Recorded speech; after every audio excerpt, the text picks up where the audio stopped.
N'êtes-vous pas fatigué, lassé de tous les conditionnements et de tous les fonctionnements dans lesquels vous vivez? Osez porter un autre regard sur votre vie. C'est ce que je vous propose dans cette vidéo.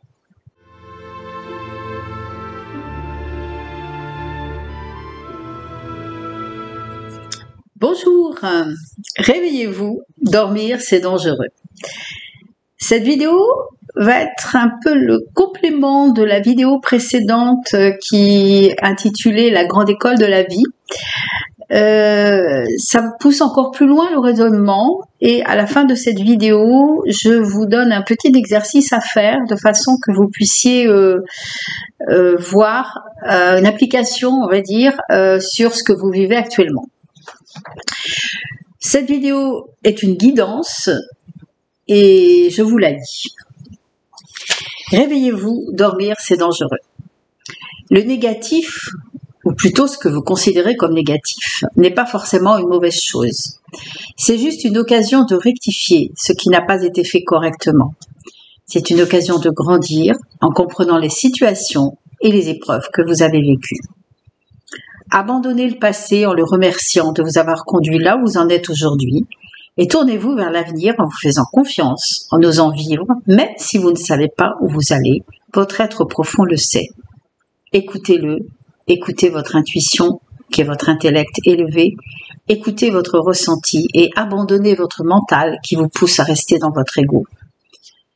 Votre ego qui fait partie de votre personnalité veut savoir, votre ego veut contrôler, votre ego veut avoir raison, et votre être profond, que veut-il? Vivez votre vie en étant présent à ce qu'elle vous donne. Vous n'avez rien à faire que de gérer les situations qui vous sont offertes. Mettez tous vos efforts dans cette gestion du quotidien. Le divin est là, à votre porte. Mais le voyez-vous dans cette matière? Pourtant, il est là et pas là-haut. Mais peut-être dormez-vous.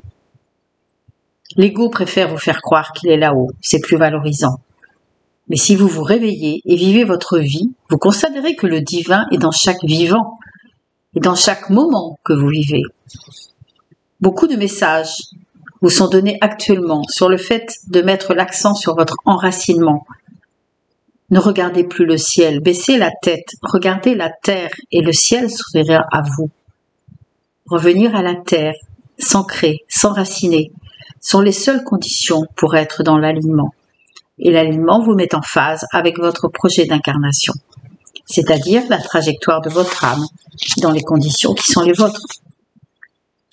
Sachez que le plan divin est parfait, que la vie n'est pas contre vous, mais au contraire fait tout pour vous indiquer les moments où vous vous éloignez de votre plan. C'est à vous de reconnaître le message, d'accepter de l'entendre, et alors surtout de rectifier le processus en cours. Ne dit-on pas dans la langue des oiseaux « ceci me foudroie », c'est-à-dire, en langage populaire, me réaligne. Le réalignement se fera dans la douceur si vous restez vigilant quant à votre chemin. Il prendra une forme plus affirmée, d'autant plus que vous vous en serez éloigné. Vivez ce que vous avez à vivre, ne vous jugez pas, ne vous culpabilisez pas, ne vous maltraitez pas, soyez dans la joie et l'amour de vivre votre incarnation, car ainsi, lorsque vous passerez de l'autre côté du voile, vous constaterez que vous avez fait exactement ce que vous deviez faire. Je vous invite à prendre un papier, un crayon, et de noter la situation que vous vivez actuellement, dans le moment présent, qui vous semble compliquée. Donc vous avez forcément une position par rapport à cette situation. Donc vous écrivez cette situation. Et dans un deuxième temps, je vous propose d'envisager cette situation sous un autre angle. Parce que toute situation est vue de manière différente par plusieurs personnes, selon leur histoire de vie, selon leur conditionnement, selon leurs peurs, selon leurs doutes, selon tout un tas de choses. Ça, ce sont des filtres.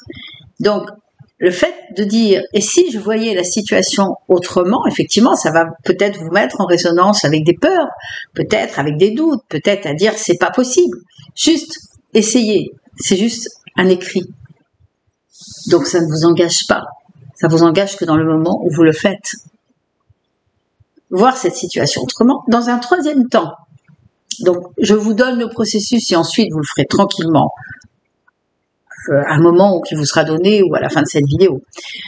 Le troisième thème, c'est d'oser dire pourquoi pas. Et là, mettez-le en gros. J'adore ces deux mots, pourquoi pas.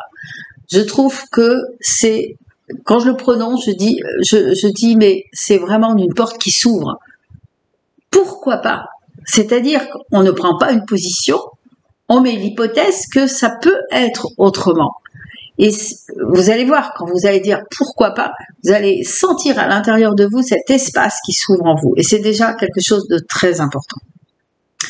Et enfin, en quatrième position, soit vous osez aller dans le pourquoi pas et envisager une autre réaction par rapport à la situation, une autre position, ou alors vous revenez à la position de départ et vous referez l'exercice pour une autre situation. Mais essayez à chaque fois que vous vivez une situation et que vous avez du mal à vous positionner ou à savoir ce qu'il faut faire, essayez de sentir à l'intérieur de vous que, effectivement, peut-être sous un autre angle, je peux le sentir d'une manière différente. Dans une prochaine vidéo, je vais faire une vidéo sur l'ancrage, l'enracinement, qui est bien au-delà de ce qu'on peut l'imaginer. L'ancrage, l'énergie qui arrive dans les pieds, etc. Mais c'est bien au-delà de ce qu'on peut imaginer. Et en ce moment, on vit des périodes pas très faciles. Il y a beaucoup d'émissions, oui, et d'émotions qui circulent. En fait, on est pollué un petit peu par tout ce qui se passe. Et donc, le meilleur moyen de pas être trop influencé et pas trop pollué, c'est de garder son centre, son alignement et donc son enracinement. Si vous souhaitez des informations sur ce que je fais, tous les éléments sont en dessous de cette vidéo. Je vous souhaite bonne continuation sur cette approche des situations que vous vivez. Et je vous dis à très bientôt. Prenez soin de vous.